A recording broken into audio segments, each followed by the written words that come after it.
कार्यक्षम हला डुडुमा कॉलोनी बस स्टाण्ड केबे पूर्ण कार्यक्षम हेब हलदियापदर बस स्टाण्ड। ब्रह्मपुर सहर मध्य थिबा नुआ बस स्टाण्ड बंद होईछि। एहा परे फास्ट गेट रो डुडुमा कॉलोनी रे थिबा बस स्टाण्ड को कार्यक्षम करा जाईछि। आसिका दिगपहंडी रायगड़ा फुलबाणी रूट रे आसुथबा समस्त बस डुडुमा कॉलोनी बस स्टाण्ड को यातायात करिछि। फल सहर ट्राफिक समस्या समाधान होईछि। सेपटे अनेक यात्री केउ बस केउठी रहिबो से ने जानि नथिबारु असुविधा होईछि।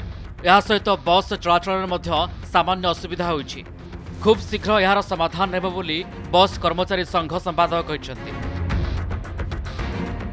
बाढ़ मिसले तो आसो बोली बस स्टैंड रे छाड़ी बोली कहले। बस स्टैंड रे बरमपुर बस मिलला ना बरमपुर नाय बरमपुर रे बस स्टैंड उठी जाईछि तो हां आ एडी बस आछि ना एडी कोन एडी एडी के आछि बोली के आनले बस आछि नाय तो आज तो जहाँ फास्ट प्रथम आरंभ होती जो टाइप सरकार निर्देश क्रमे हल्दिया बदर जो बस जावा कथा से टाइप गाड़ी चलुची प्लस डुडुमा कॉलोनी जो टाइप प्राइवेट बस जावा कथा जाऊँगी टिके प्रॉब्लम हो लोक जानी पाना जाना को समय दरकार दिन दिन दरकार आ से हिसाब से लोक आम सचेतन कराऊँ आस्ते आस्ते।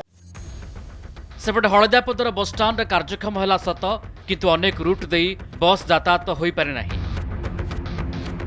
हलदियापदर बस स्टाण्ड रु केवल कटक भुवनेश्वर बस यातायात करिछि किंतु पुरुषोत्तमपुर रूट दे आसुथबा बस एठारे पहुंची पारे नथिला। फल यात्री माने नाही नथिबा असुविधार सम्मुखीन होउछन्ति। अपर पक्षरे हलदियापदर बस स्टाण्ड को बस यातायात पई प्रशासन उचित पदक्षेप नेले यात्री माने सुविधार यातायात करिपारे बोली कहिसन्ति Brahmapur mayor.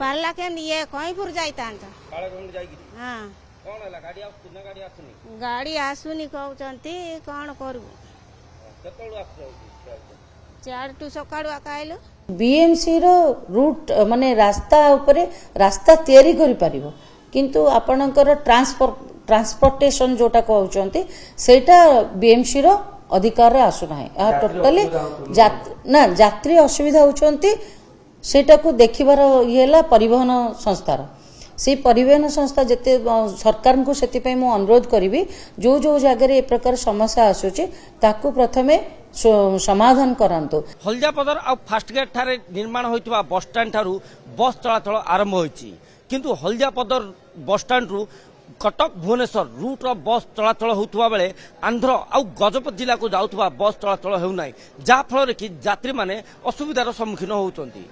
Brahmapur camera person Sachin बेरांग आलोक चौक कनक न्यूज।